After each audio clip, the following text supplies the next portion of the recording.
Hello, my friends, and welcome to a brand new episode of Discourse in Magic. My name is Jonah, and in this episode, we sit down with Mat Franco. This has been a long time coming, and I'm so excited to share it with all of you. Mat is an incredible magician, and he has dominated at so many phases of the journey. He dominated getting started. He dominated the college scene. He dominated America's Got Talent, and now he's got a show in Vegas. It was so fun to break down the journey with him, and it was even more fun to break down what he was thinking at each and every step. And I'm going to give you a hint.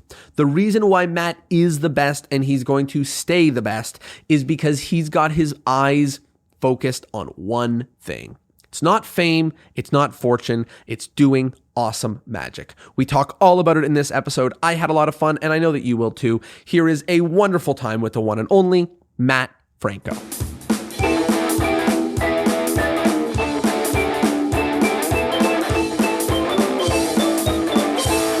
Mat Franco, how are you?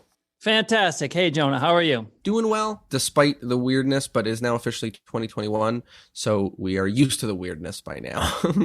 Let's talk a little bit about, before we get into kind of the early bits, I'd love to just kind of hear about how the last, 10 or 12 months kind of affected you. So how's it been? How's it been putting things on pause for the last year? I think musicians take time off a lot more than we do as magicians, especially Vegas magicians that work nightly. Musicians, it's not unusual for them to take 6 months off touring or even a year off touring. Mm-hmm. And the silver lining is that it's been amazing in a lot of ways. And I know this has been a tough time for everybody and a lot of people, but looking at the silver lining, I've had a lot of time to sort of reflect, rehearse, read, learn, grow. There's just been so much time and energy put towards lots of things that I've always wanted to get to and wouldn't have been able to get to when I have to go in and I say have to perform. I should say I get to perform nightly on stage, but it just allows me to get back into that creative space that I felt like I was in when I was a little kid. A lot of the reasons why we fell in love with magic, we've kind of had the opportunity to dive into that stuff again recently. I think that's been a trend I've been hearing, which is super, super interesting. Totally. Okay, so let's kind of zoom back even further than 1 year ago. Let's get back to the beginning. How did you get started in magic? How did magic find you? Magic on television. Just saw it on TV, got sucked in, begged my parents for some sort of magic trick or something to learn how to do it. So they got me a ball and vase, brought it into show and tell in kindergarten, and the rest is history. Just kind of never stopped from that point on. And in fact, it took it very seriously as a very, very young child. I'm always interested in the different journeys into magic, and the two big steps that are always exciting for me is one is the discovery of kind of the magic community, the difference of playing with the ball and vase and then, having conversations with people. Then the other is kind of taking this seriously as a career. Let's talk about the first one. Where did you go for help and support and influence after, a handful of, I assume, magic kits and then maybe some books or something like that? Where did you go? How did it develop? I didn't have a whole lot of connections or guidance back in Rhode Island, where I'm from. There was a local ring that I found out about, SAM, IBM combined sort of SYM ring. And I think I was one of the maybe only 2 or 3 SYM members, younger members. But a friend had told me about that. But that was when I was about 13. So I had already been, I started learning card manipulation when I was 7 or 8. So I'd already been in magic for quite some time by the time I even found other magicians at all. So it was a lot of sitting alone in my room and practicing, reading magic books, watching Jeff McBride instructional tapes, but also watching magic that I taped off television, VHS. That was the big thing for me. Lance Burton specials, that stuff like that. That's what really sucked me in. And I would put it in slow motion and try to figure out how to do the moves, how to do the things that I could. It's amazing because we think of rewatching a video now in slow motion as being this evil thing of something being on YouTube and whatever, and I think that sometimes that's the ability to go dig deep in the YouTube comments or whatever it is, or, in your case, it was, to rewatch a video, a couple hundred times and try to recreate it is where, that stuff lies. I remember doing David Copperfield tricks along with the VHS doing his, grandfather aces, except I didn't know the moves. So the magic didn't happen in my hands, but I was just doing it as if it would, and following along and hoping. So that definitely resonates with me, that idea of playing along at home. Were there like performances or shows you did for your community or people around you early on that got the ball rolling in that sense? Yeah, almost immediately. I was doing shows for the classes in elementary schools, not just my class, but the other classes. I somehow, when I was just 10 years old, 9 or 10, I got invited to perform at the high school for all the high school kids. And this wasn't during the school day, but was actually like a nighttime event. And somehow I got roped into that and it went well. And I did it again the next year and the year after that. And it was a lot of like stage experience for a 10 or 11-year-old kid who's really not in show business, who doesn't have parents who know anything about show business or really care about show business at all. I didn't have the stereotypical show parents. I wanted to, though. I was like, Mom, can I have an agent? And they're like, we don't know anything about this.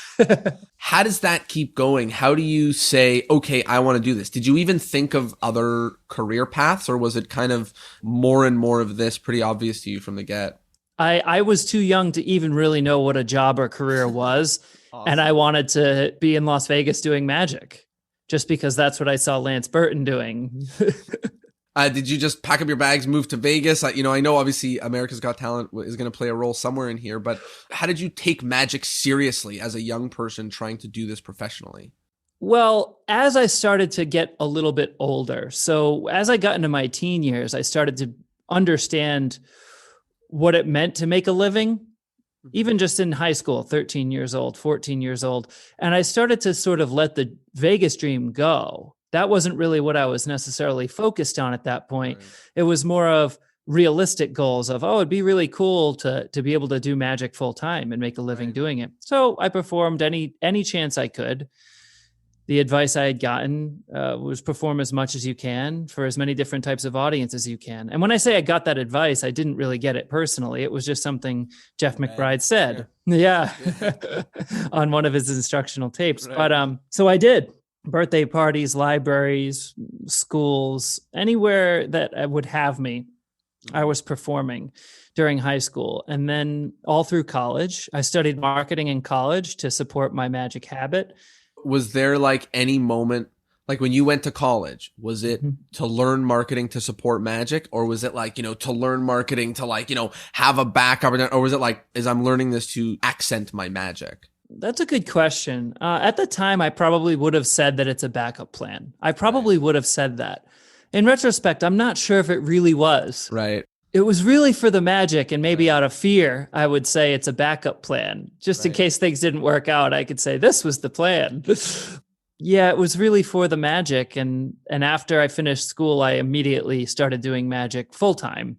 So it went from restaurants and libraries and things of that nature to strictly working in the college market. And the reason I had eventually made that decision was because I had seen the real pros, the Penn and Tellers, the David Copperfields, and I knew that they got really good at their show by doing the same show nightly.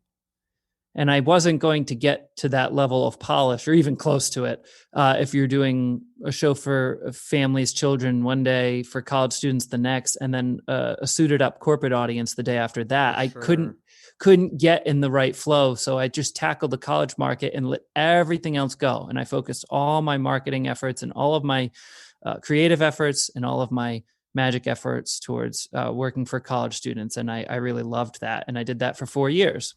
Was that a scary leap, because I'm sure there was a lot of things like as a magician, sometimes there are these safe bets like restaurant magic where like by having a restaurant gig, it's just like a wonderful thing to have, you got income coming on, but you're also strapped to the location that you're in and not going anywhere and or you have to be pretty good at handing those off or whatever. So that moment when you decided to switch, was that, I don't know, did you feel like you were betraying something, leaving something behind, something like that, or not at all? No, it was gradual. Gradual. So I was working the restaurants Wednesday, Thursday night so that I could do the higher paying gigs on the weekends. Yep. And I did have people who would fill in if I had to go do a different gig and so on. And I didn't let go of those gigs until I didn't need them anymore, until I was really ready to let go. Those were probably the last ones to let go. One thing I think that people think about in business or entrepreneurship or whatever is people think that it's like, there are these big jumps and these big leaps. Like, I quit my job and started my business, like all these crazy things. I switched from this to that. And I think I even fall into the trap as well. I listen to it. I'm like, the switch from doing all these types to just colleges, it sounds, but I think if you do them intelligently, you kind of slowly gear your marketing in the right way. You slowly start absorbing the right things. And then it starts becoming clear to you which things you can do and which things you shouldn't do, and are easier to send off to other people. Yeah, it was a deliberate plan, but I had to do it in a smart way, like you're saying. So talk to me about the college market. It's got this history of being tough, ruthless, tough to get into, and also sometimes harder people to perform for than certain other audiences. And I think that some really, really great entertainers got their chops in college markets because, you have to be a certain amount of good to get some, 19 and 20-year-olds interested to show up and also interested to participate. And, like those are some cynical, potentially, audiences. Those are people that you have to convince to be a part of things. So talk to me a little bit about being a part of that market and some of the harder parts of performing and also booking gigs in the college market. For the most part, I would say that the audiences are fun and fantastic. On average, I would say that the tough and ruthless part more pertains to actually getting booked. Lucky for me, I am tough and ruthless, and I was ready for it. Great. I was ready for it, and I didn't have a backup plan really at that point. I know I mentioned I had the college degree, but there was no backup plan. Right. There just wasn't anything I could do with that I would want to be doing. That was that. So I had to make it work. I didn't really give myself an option to let it fail. How do you roll up your sleeves and get into colleges? Because that seems like something with, managers and agents. Self-represented. I thought, who's going to sell you better than you are? And I wanted to also learn the business. I didn't want to just go and do the magic. I wanted to also know, in case I were to have agents and managers down the road, little did I know, I wanted to at least know what was going on the other side of the scenes there. So self-repped and just grind. Had to spend 99% of the time, of course, doing the contracts and the travel and this and that. But it was all worth it for that 1% that I got to do what I love to do. It's amazing because I love what you said about, doing less earlier. I can't do shows for 10 different audiences because then I can't do the best version of what I can do. You nail the audience and you do it nightly. And you ended up obviously winning some awards in the college market for performing. And do you think part of that comes to the fact that you're just able to perform for the same people over and over again? Do you think, I think to be the best, you kind of need a little bit of that, and you doubled and tripled down on the college market. Talk to me about kind of how that went. Good timing. I was the right age. I spoke that language. Yeah. I worked for a lot of different leadership programs while in college, so I sort of spoke the language of the buyers. Mm-hmm. I worked hard at it. I think that it's just a lot of good luck, a lot of hard work, a lot of having the right show, creating the right material that's appropriate for that audience, knowing your audience, knowing the difference between a late night college performance and a family weekend. Two different audiences, both on college campuses. You can do the same material, but you do need to make some changes in order for it to hit the same. All those things. There was no real secret to it other than brute force and hard work and just doing it, just constantly doing it. You know what? It's amazing because sometimes like it seems like there's, an answer. It seems like there's a secret, and obviously there's, tools to distill. One thing that you said there that I think is really wonderful is, your age and their age and your history, like all the things that you had done in the college market really helped. And that's something that I call like an uncommon commonality, right? It's that weird thing that you guys have in common, you and people booking college entertainment, that is going to allow you to know what they're looking for, know what words are the language that they use, and all of that to allow you to move into that market. So that's awesome. One thing I wanted to share about that is travel. I've heard many college performers talking about the grueling nature of the travel of the college market. And I'd love to hear, was that something that was really hard for you? Did it feel like you were on top of the world, or did it feel like, jet lag was chasing you all the time? I loved every second of it. I'm thankful to have a resident gig where I'm not constantly traveling now, but I loved every second of it. I was so thankful for it. And I think all it really is allowing yourself to get booked more by expanding your market. If you're willing to travel and can command a fee that's high enough that can justify the travel, then it not only looks great, brand wise, that you're being traveled all over the country or more to be able to do your little show, but also expands your market in terms of how much you can actually get booked. One thing I always think is so interesting is I think it's interesting to peek behind the curtain of the reality of what like a successful magic career or a successful moment of time sometimes looks like. And I love talking about what traveling the world looks like, both the glamour and then also, the challenges of it. And both, because there's two ends of it, there's good and there are hard things, but it does seem like you have so much gratitude for even some of the grueling and painful parts. And obviously, love performing, college students are wonderful. I'm not trying to say that it's a horrible, bad or, anything like that, but there's obviously some like real grind or grueling nature that you don't feel, or at least you don't like, you don't think back of like, how bad or hard that was or something like that. Can you tell me a little bit about that, about your mindset here? Yeah, I don't feel it when it comes to the travel and things like that. I might feel it with some more tedious things. This is going back quite a while ago, so it's tough to really pinpoint specifics here. But I think I was just so happy to be succeeding in making a living in doing what I'd love to do that I was just able to look past all of those things to be living the dream. To me, that was it. To me, 10 years ago, in my mind, I thought I had made it. It was just all I ever wanted was to be able to do what I love to do and share magic with people, make them smile. And I was doing it. So I was thrilled about it. It's interesting because one gig to the next is very different. One gig could be a beautiful theater on a college campus, and the next day could be a noontime show on a commuter campus where students don't even know there's about to be a show. There's no one that's even going to do your introduction, even though it was in the contract. And now you just have to start entertaining people that have headphones in or trying to work on group study projects or trying to eat their lunch. And now you have to captivate them for 60 minutes to fulfill your deal.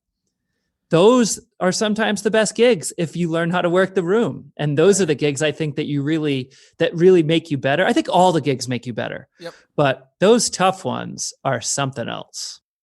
As an example, when you were stepping into that room, yes, I 100% agree with you that those hard, tough audiences are where you learn all of that stuff. But when you step into that room, do you feel good and excited about what you're about to have to do there? Or do you feel like, oh no, I wish this was a padded theater and I could just walk out and do my thing? No, I love it. I used to love it. It's tough.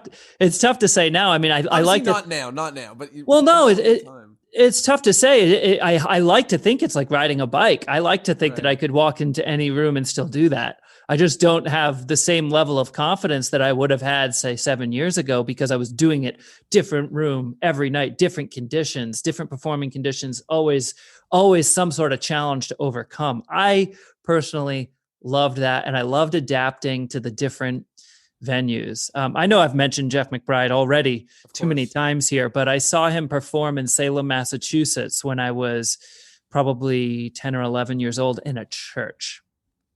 As far as I'm concerned, in my memory, I mean, he transformed it into Radio City Music Hall. I mean, it felt like a theater to me, but I loved one thing in particular, how he left the front row of pews empty deliberately so that he could jump on them, so that he could stand and be over and in the audience. And that's something I've never forgotten. And you see it in rock shows where the singer or guitar player jumps and they stand on the speakers, and I love that. And that sort of skill set translates actually really well to most environments that are tough to work if you can get in and close with the people pre-COVID. We'll see how that stuff translates. But yeah, I love that concept of getting kind of a little bit closer And yeah, I think it's super, super interesting that, you know, sometimes when when I step into rooms like that, I know it's going to make me better, but I think, oh brother, you know, like, oh brother. See, I'm not even thinking, oh, this is going to make me better. I'm never thinking that. That's always in retrospect. But what I am thinking is, how can I make this as good as it can be? What can I use in this environment that wouldn't play anywhere else, but is going to kill right here? Let's talk about how things developed. So you worked through college, and I think you did kind of what you had set, which is I need to perform for the same people over and over and over again and just demolish. And you did that. You won some awards. And then from my understanding, the next kind of steps were America's Got Talent. Do you want to talk to me about how that came about? Yeah, it wasn't really intentional. The idea was to get some performance footage. My hope was to be able to make it onto the show, even if it was just for a second, so that I could say, as seen on America's Got Talent, and that would help me get more showcases in the college booking formats. So the hope was just to get some video footage, because I had tried to get great video footage at all my college gigs, and I'd hired so many different videographers, but sometimes I show up and I'd get to Dubuque, Iowa, and I'd show up to the venue and it's like a white backdrop that's not really going to look good on camera, or audio would be half the battle. I could just never get the top quality footage that I really needed and wanted. So I thought television would be an answer to that. And I just never expected to get voted through to the next round, and then voted through to the next round and the next one. And then it got to a point where it was just like, oh my God, I have to keep putting my best foot forward. I didn't want to let it end. So correct me if I'm wrong, you were the first magician winner of the show, yeah? That is true. Yeah. Magic obviously had sort of a checkered history on the show. So magicians even had a weird taste in their mouth with America's Got Talent. But I'm happy to be part of, along with many other great magicians, and of course their amazing team of producers, to be part of that sort of shift that's happened right around that 9th season. And, you know, something really interesting has kind of happened, like you said, about magic online, and whether it's like America's Got Talent or Penn and Teller, or, you know, whatever it is, in general, there's this now understanding that like a layperson doesn't only know who David Blaine is. You know, a layperson now has seen multiple different magicians with different style acts on different shows. If they just kind of watch talent shows, and if they just watch, you know, magic related shows on TV, I think there's less of that, you know, one person that is identifying through all of magic, and there's a little bit more of variety. I think that also happened through the like AGT lens. Yeah, I would have to agree with you. Talk to me about this kind of one round at a time. You know, one thing that tends to happen is people give it their all in the first round, and then they have to create in the later rounds, sometimes things that they have never done before, and those are going out on stage for the first time. Was that happening for you? Were you just kind of putting your best material out there? Was there kind of a moment where you were like, well, I'm out of all my best stuff. What do I do now? Because it's quite a few rounds to have to move through. Yeah, and it was more back then. I think I had to do 7 performances. Wow. Now it's like 4 or 5, especially with the Golden Buzzer. You can like win the show with 3 performances now. Right. Something like that. I was, first of all, an alternate. I didn't even make it on the show initially. I did eventually make it on. I got called and I taped on the very last day of taping. First round, I did a card story that was sort of autobiographical, and probably maybe the performance I might even be most proud of was that first one. It was special. And then we again taped round 2. There was a whole incident where now round 2, they've done it different ways. At the time, there was no audience. It was just the 4 judges and the performer. This year, they decided they wanted to bring in an audience for season 9. And Howard Stern, who was a judge at the time, was not pleased with this. He was very upset about it, did not want there to be a live audience, wanted it to be a true audition with just the judges and the performer. But the producers decided they were going to bring in an audience, so they did. The first 2 magic acts, 2 or 3, went up and performed. And Howard Stern got upset, walked off the set, said, I'm not doing this with a live audience. Wow. They filtered the entire audience out. Now, legally, because it's a contest, those performers who had performed cannot perform again.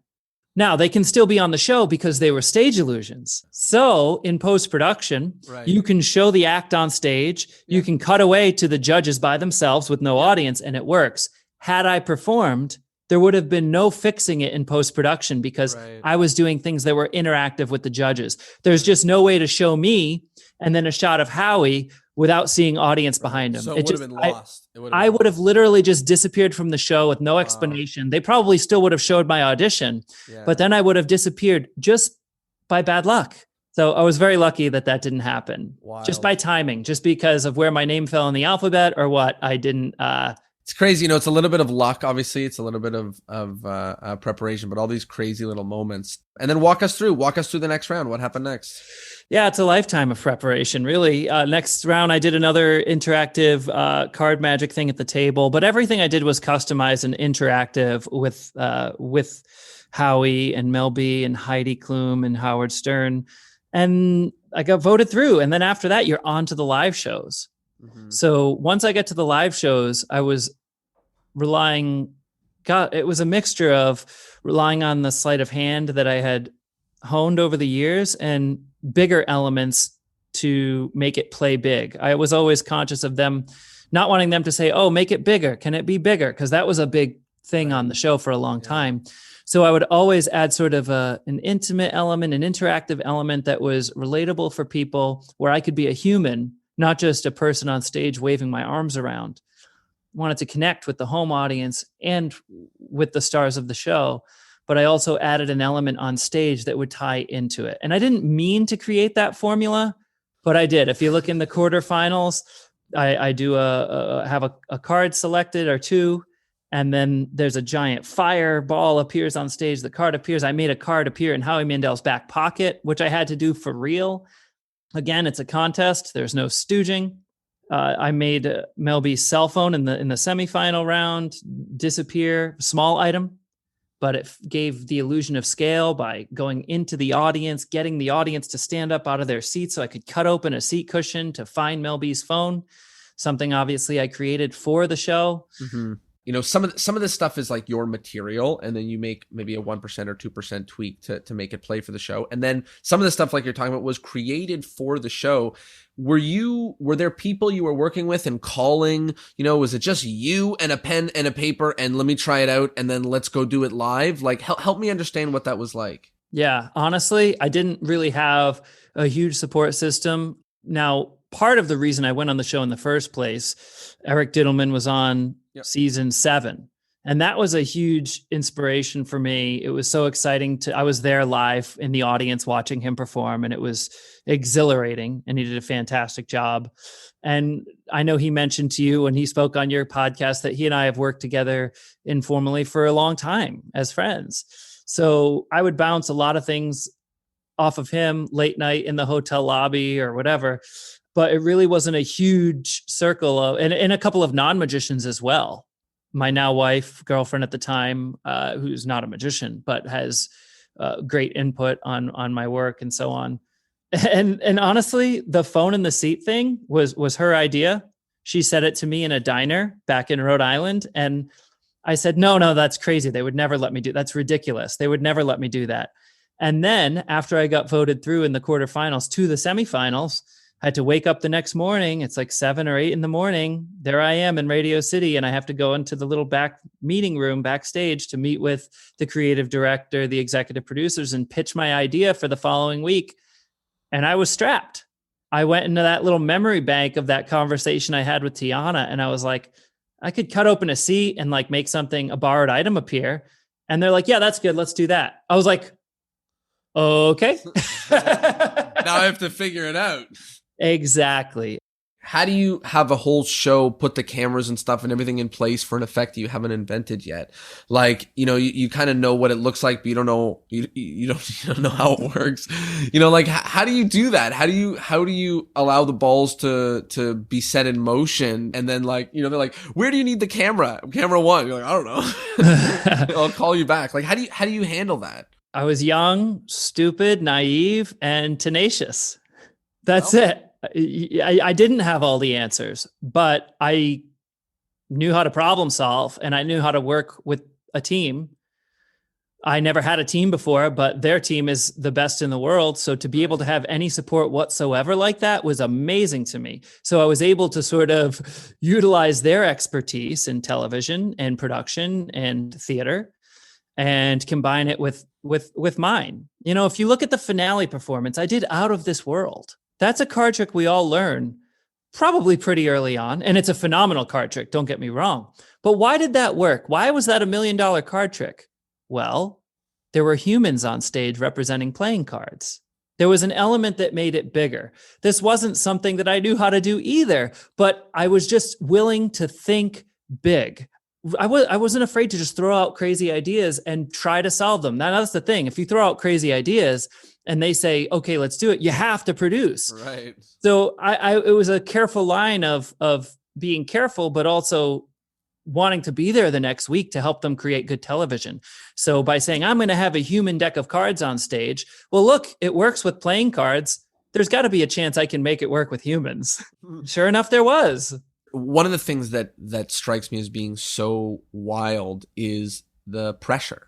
You know, like being able to say, yes, I'm going to do this in whatever it is, 72 hours or whatever it is, you know, like, you know, a week, and then being able to pull out all the tools to make that happen.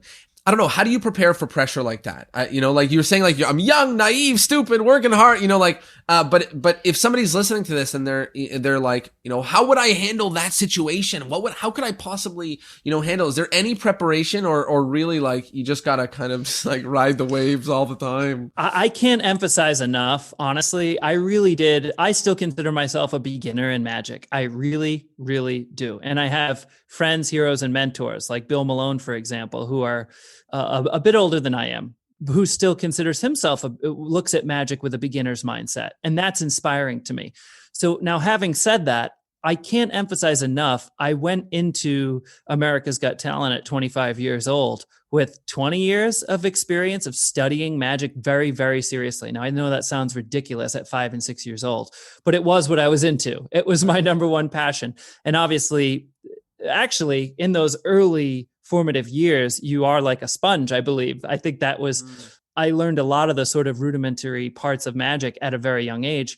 But I can't stress enough, it really wasn't just showing up and not knowing what was going on. It was showing up with, I'm not sure how many shows, hundreds at least, if not more, because this was after colleges, maybe thousands, probably had to have been thousands of shows under my belt at this point. The caveat was, oh, this is television. Oh, there are cameras everywhere. Oh, this needs to be YouTube proof. That was the learning curve more so. I didn't even have time to worry about getting nervous or the pressure of what was actually going on around me in terms of how it was basically like being in the Super Bowl. You know, I think what you just said there is really, really important, which is that even though sometimes you are throwing like Hail Marys with like, you know, here's what I'll do for the finale, or here's what I'll, you know, sometimes like that, really, you know, there is no way to move through the show in that, you know, regard without being able to have actually performed and really have that confidence to even step foot there and actually know what you're doing. You know, it's not something like, you prepare for the audibles. You don't. You prepare the regular play. You do your shows. You know everything. You put in the tens of thousands of hours and performances. And then when something has to change, you need to audible to make it, like you said, like YouTube proof or you know, whatever that is. It's only a small thing you have to change. You don't have to reinvent the whole entire way you do Magic. Yeah, it helps to have sort of an inner Rolodex in your mind too of material that you've done or played with or learned over the years. I don't perform Out of This World. I've performed it one time. Right. That's it. I never used to perform. It wasn't part of my restaurant set. It wasn't something I was doing close up ever, but it was something I had learned and kept in the back of my mind and brought out at the time that felt right. Sometimes culling the right things from your repertoire or knowledge base is there's an art to that too. I think sometimes we think of ourselves as entertainers, and a lot of the time we should be thinking ourselves as problem solvers. And as problem solvers, like, we got lots of books, lots of tools, lots of like things at our disposal to be really good problem solvers. And I think that's important. And I love what you just said. You know, sometimes you got to reach into your Rolodex. Sometimes it's repertoire. Sometimes it's something you read. Sometimes it's something you heard. Sometimes it's just the thought that you know that some guy who lives here actually knows the answer to this problem. And I got to get in contact with that guy. And we have all of that in magic. Yes, very much so. You know, one interesting thing about the TV appearances is that because there's, you know, millions of people watching or whatever it is, there is both sides of feedback. And I think as entertainers, sometimes we can't avoid negative criticism because we kind of only perform for people that like us. And then, you know, the ones that don't like us don't say it and whatever. But that doesn't really exist on the internet, you know? So I'm sure that you have heard everything there and back on the internet. I'd love to hear about kind of how you've moved through what that's like. Kind of the corollary of doing large performances is commentary from people who you don't necessarily care about, and maybe something you do, who knows. So I'd love to hear about kind of how you have handled and how you originally handled opinions being shared on the internet, good or bad. I think I might be getting better at it all the time. I think it's something we all struggle with, whether we like to admit it or not. It never feels good to hear hateful or negative feedback, especially if it's not productive feedback, constructive, I guess is the word I'm looking for, Yep. Feedback. I think it's important to just let those things go when you're getting feedback, whether it's super positive or super negative, is sort of just, that's a passing thought. You could take it, you can hear it, and then you can let it go. And when it's time to work on your material, then you can worry about getting constructive feedback from people you trust, from your live audiences. Your live audience is a real living, breathing thing. Mm-hmm. And they give some of the best feedback I've ever gotten just during the show. That's how, when I say best, I mean most honest. Just knowing if something is working or not based on that living, breathing thing is probably the best. I mean, I love getting expert opinions from those I trust in magic or non-magicians. Like I said, I love bouncing things off non-magicians just to see what they think of it, because that's my audience at the end of the day. But in terms of negativity online and so on, I think you just have to sort of let it roll off. Those are more or less the two places that we need to consider where we get feedback from. And just as a little comment on what you said, you know, if you are someone who has performed a lot, then one thing that you are good at is hearing what your audience is saying, right? If you've done tens of thousands or hundreds or whatever of performances, like you have gotten really good at speaking that language. And like you were alluding to earlier, you know, in a college show, like being able to intuit the vibe of the room means that you have to bring this energy and not that energy, or this joke and not that joke, you know, or whatever it is. That language is a language that we've learned to speak by doing it over the years. So I think that knowing that we can speak that language and having confidence in that is nice to kind of say, you know, my audience will tell me what I need to hear directly, not necessarily a troller on YouTube or something to that end. So I really, really like those two groups of people, like those I trust and my audience. Let's talk a little bit about kind of the next steps. You know, you mentioned earlier that your dream was to, you know, make it in Vegas, to have a show in Vegas. And then you also mentioned, which I love, that at so many different parts of the journey, it was kind of like, woohoo, you know, like, you know, this is it. This is amazing. Can't believe I'm here. This is wild. And obviously, now you've got a show in Vegas. Now it's on pause, but, you know, you've got a show in Vegas, a nightly magic show in Vegas, which is incredible. So talk to us a little bit about how that got started even. How do you get that going, this dream, this childhood dream, to reality? How did you make it happen? I never tried to, Jonah. I never tried to. Like I said, I had left that behind as a young kid. As I grew older and more realistic, I thought, oh, I don't need to do that. That's not in my future. That's not where I need to be. I just want to be able to make magic, share it with people, and make a living doing it. But after America's Got Talent, after performing television specials, after doing lots of guest spots on TV and so on, and, I should mention, and performing in Vegas for America's Got Talent, because they do a live show just for a couple of nights, and being seen by different hotels during that performance. Vegas simply came to me. It was almost like I didn't even jump at the opportunity, to be totally honest with you. That's how far my mind was from it. When it came to me, it was like, I'm not sure if I want to do that or not. I know that sounds absolutely crazy to me now, but at the time, I really was taking my time and sort of fielding options on what was next. I didn't know what was next. Yeah. I had, by this time, I had brought on a manager who I've been with for the past 6 years, since the end of 2014, beginning of 2015. And he really, really encouraged it and said, this would be an amazing opportunity. So it was kind of as simple as saying yes. Wow. I think that's the only way I would want to do it, to be honest with you, because I'm not in magic to have a Vegas show. I'm not in magic for the fanfare. I'm really not. Or attention or money. I really, really just love what I do. And I really mean that to the core. To me, I didn't know if I would love it. And I did. I tried it out and I absolutely loved it. And it really was a dream come true. It was like the childhood dream was real. And I didn't even know that it could be. Wow. But I wouldn't have really wanted it any other way. It's not something I wanted to chase down and do like a smaller show just to be able to say that I had a show in Vegas. That's not my interest. I have, it's a full production show. It's a real deal, honest to gosh, Vegas show. It's funny because it's a podcast, but yeah. I can see the grin on your face about the show that you're able to produce, that you've been producing for like years now, right? Like you've been doing this for a while now and it still gets you giddy. And, that's been real one underlying takeaway here for me in this conversation is like, no time have you been like, oh yeah, man, that was the real weeds. Like, that really sucks. And, at no time, does it seem like you're taking any of this for granted and at no time did it feel like you assumed that you deserved, any of this. All of this stuff kind of seems like it's unbelievable and amazing each and every day. Like, what could I possibly take for granted? I mean, truly, this is, yeah. But you know what they say, and forgive my lack of knowledge in philosophy, but they say, like you move to like, the beautiful mountains and you wake up and you look out and you're like, wow, it's beautiful. And then like the second day you wake up and you're like, wow, it's beautiful. And eventually you get used to the mountains,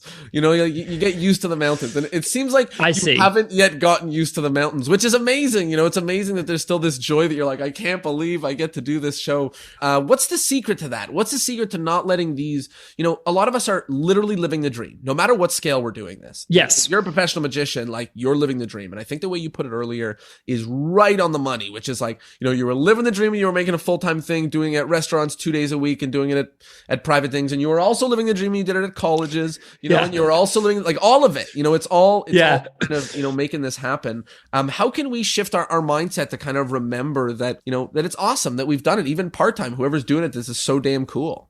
Well, that's the thing too. I think you could be living the dream if you're an amateur magician. I think that might be your dream. I think you could be living your dream if you're an amateur musician. I think it's following your passion.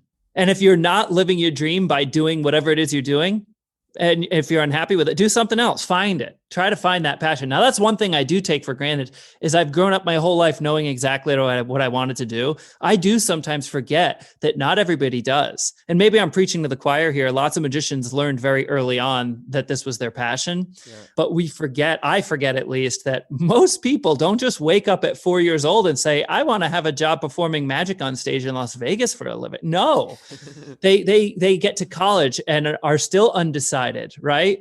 Or, drop out of high school because they realize, okay, school's not really for me, but maybe I'll find something else. And then maybe they find something right away. Maybe they don't. I don't know. The point is most people don't just know right away.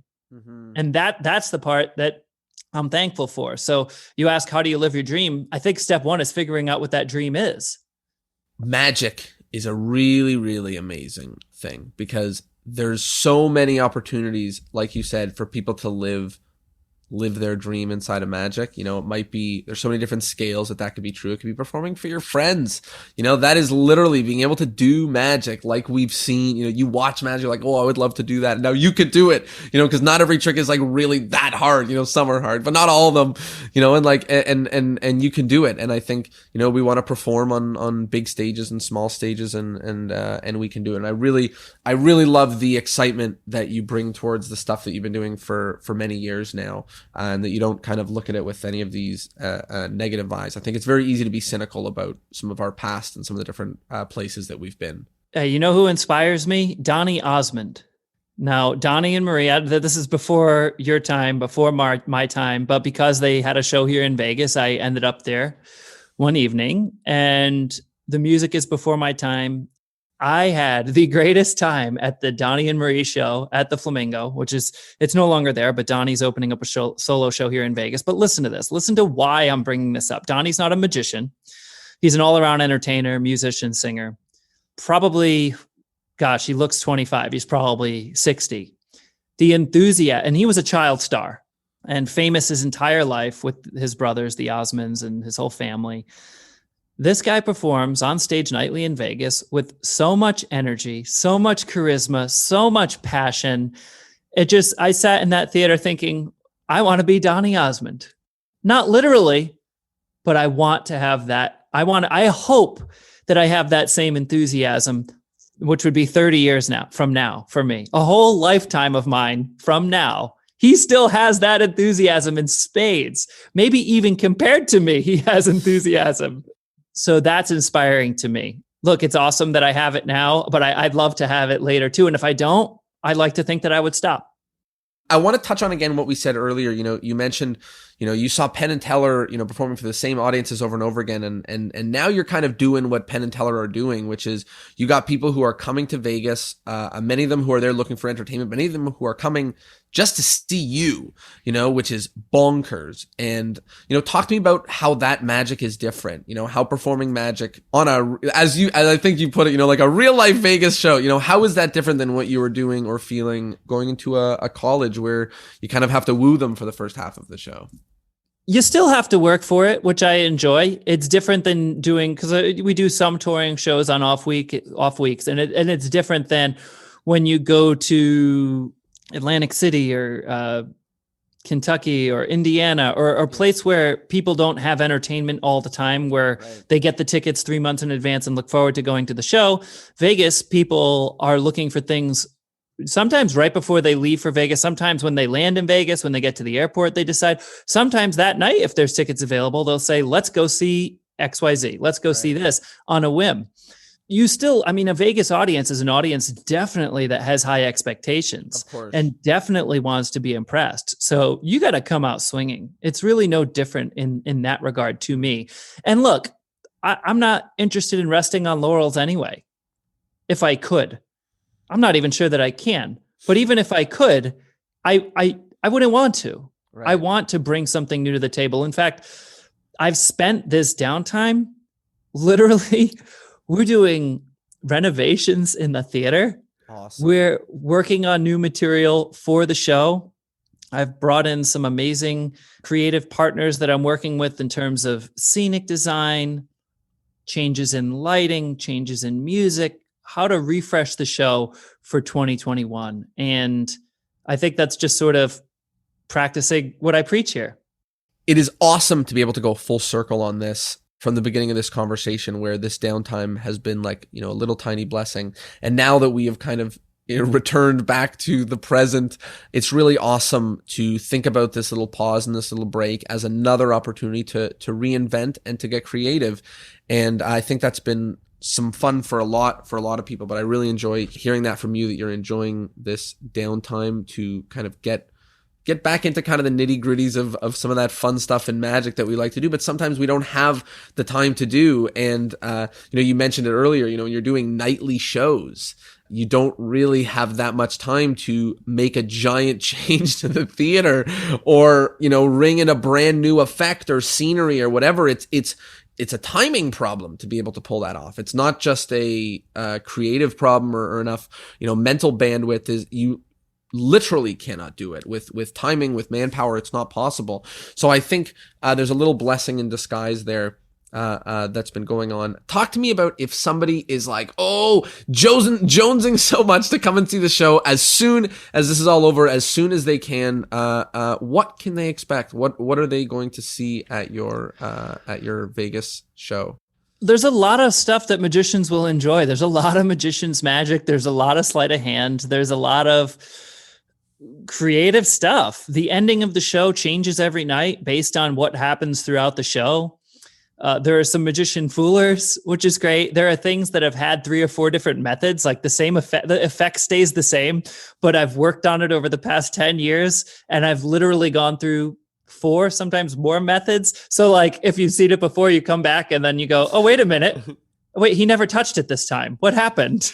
We're always doing little tweaks to try to improve it. Now, I don't create magic for magicians as my audience, but in a way, it's the same, right? If I want, of course, it's kind of like when you play things for magicians, and I don't play everything this way, but certain things I do, and I enjoy it. It's kind of like, in a way, playing to the highest common denominator. Yep. Like if it works and is entertaining for a lay audience, but also has magicians go, that's cool too. It's not my goal really ever, but sometimes you really polish something until it accidentally kind of gets there. I think it's a lovely bar to hit that, like, you know, I'll say it another way. I know lay people who have never done a lick of magic in their life, but can more or less backtrack in the same way a magician can. And sure. You know, I'm sure you have as well. Like, they're just whatever logic it is that got them there. I don't know, you know, but I have friends that are just completely capable of backtracking in the way that a magician could. So I think that, you know, to aim to fool that person is a great goal. And it's not necessarily just like a magician fooler, you know. It can very much just be this like highest level of fooling to try to achieve, you know, to fool even the magician, I guess, or even the most skeptical. Yeah, for sure. But honestly, if nothing else, it's a high energy show. It's a great example of using a single personality to really fill the room. And that's what it's about. And look, I'm obsessed with magic, and it's easy for me to get caught up in those details. But at the end of the day, it's all about attitude, personality, entertaining people, interaction. That's the real magic. That's the X factor that is intangible. Dude, you know, it's crazy because in magic, sometimes there's this like feeling that the new trick that's coming out, that's the one that's going to make them love me, because it's just so impossible that it is, you know, going to be it. And the thing that is strange is that, you know, a real good entertaining magician with an invisible deck will devastate whatever sleight of hand with no, you know, performance. And then the person who can do them both, you know, the person who can come up with creative magic and be entertaining, it's really, really hard to beat. And it's clear when we find them. And I've really, really loved this conversation, because I think that one thing I like to think about in magic is what people really, really want to do. You know, if there was no money, no fame, no goals, no anything, if you could just fill your day with anything, I truly believe that you would fill your day with entertaining people with magic and making new amazing magic for people. And that's pretty phenomenal. So thank you for that. Oh, absolutely. No, thank you. Before we wrap up the episode, we have to do the wrap-up questions that I do in every single episode. So there are some wrap-up questions that we do, and the first is the endless chain. So in order to keep the podcast going on for eternity, each guest is asked to recommend another guest that would be wonderful for the show. So who would be a wonderful guest for this show? Have you had Bill Malone? I have not yet, and he is phenomenal. He's quite honestly the best. He's a friend, a mentor, and a hero. And wow, I'll never forget the first time I got to sit down with him. It was at Johnny Thompson's house. Johnny called me. I used to go over there on Mondays, and he called me to apologize. He said, Matt, I'm so sorry. This was an accident. I know you're on your way here, but I also have Bill Malone and Charlie Fry here. And I was like, oh, no, don't apologize. That's fine. Should I turn around? He's like, no, still come. I just feel really bad.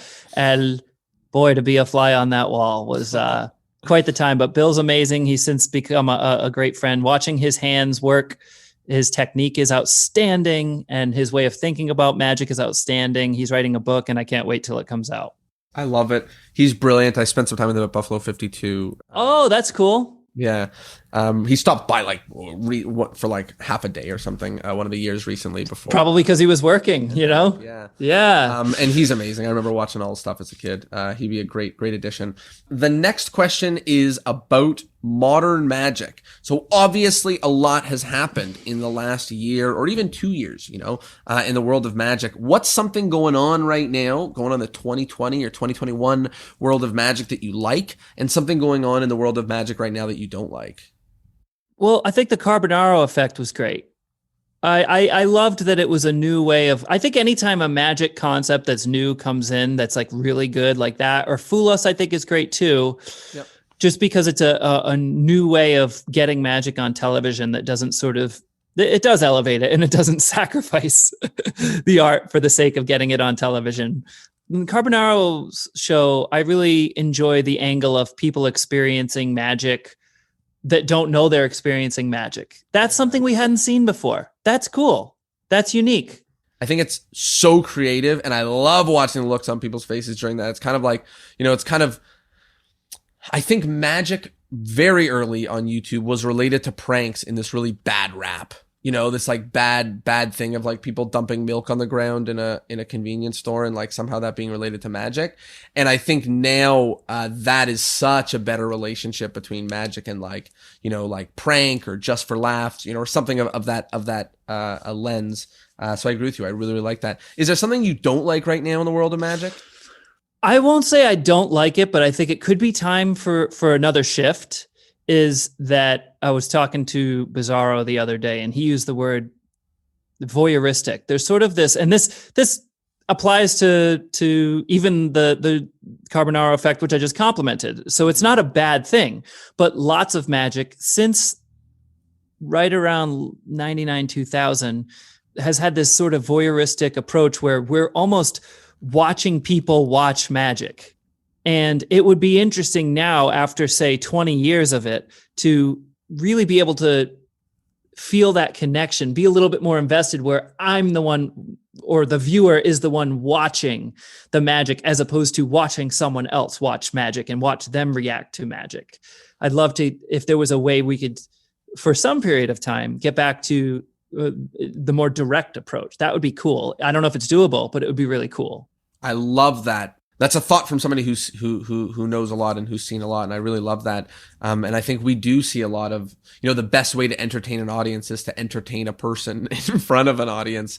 And I love what you said of being able to change that. And maybe virtual is one way that may be able to be happening right now. Because I think people are communicating, looking directly into a camera and communicating directly with a person at home, which has been very, very cool to be able to. Totally. Most of all, virtual magic is not about seeing other people react. Yeah, which is cool. And I'm really not saying it's a bad thing.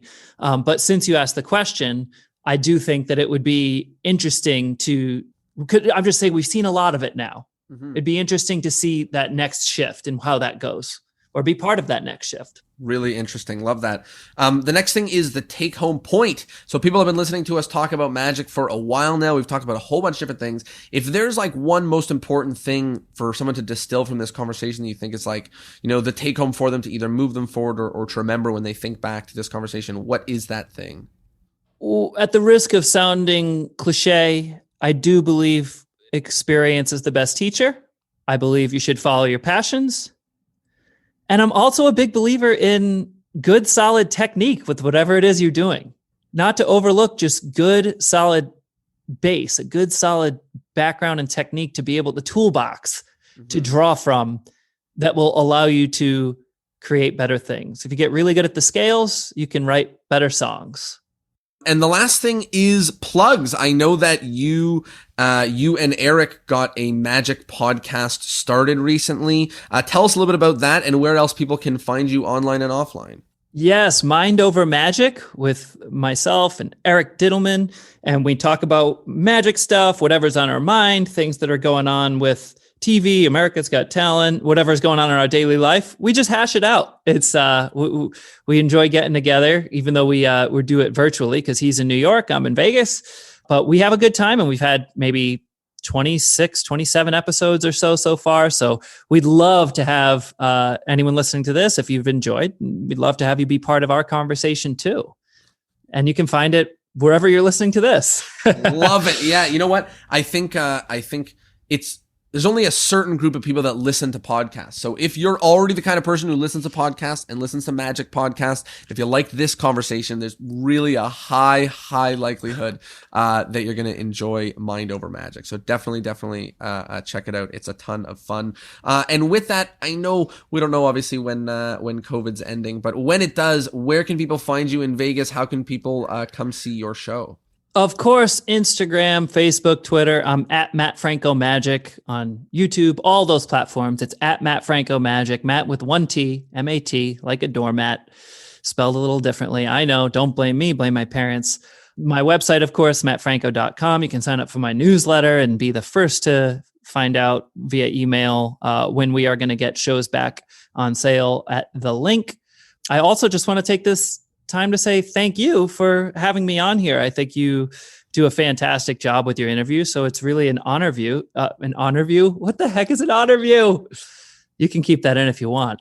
No, it's an honor to be here with you. This has really been a fun time.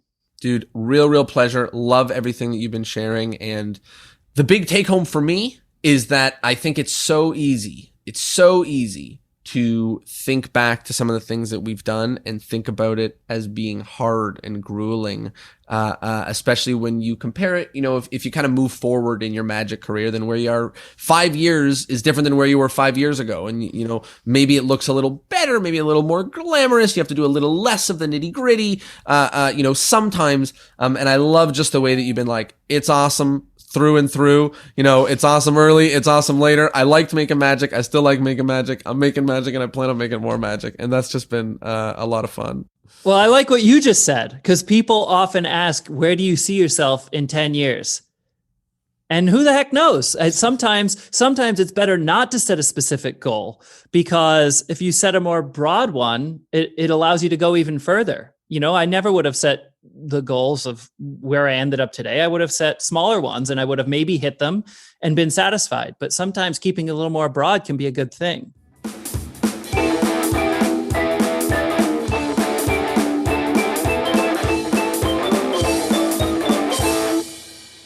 Well, there you have it. I hope you liked the episode, and I hope, of course, that you learned something. You learned about colleges, you learned about America's Got Talent, and you learned about magic. What more could you ask for? If you liked the episode, if you learned something, it would mean the world if you told a friend and spread the word. That's the only way that people hear about this podcast. Here we are, we're hiding in a weird corner of the internet, and you have to tell people about it if you want them to have the same joys as you have in learning from Matt. Now, that's number one. And number two is, if you need some help with your virtual magic business, go to discourseandmagic.com/call. We can set up a short call and see if I can help you. If I can, wonderful. If I can't, that's also wonderful. If you need some help, give me a call. But otherwise, thank you so much for being here. Thanks for spreading the word, and I'll see you next Thursday. Peace.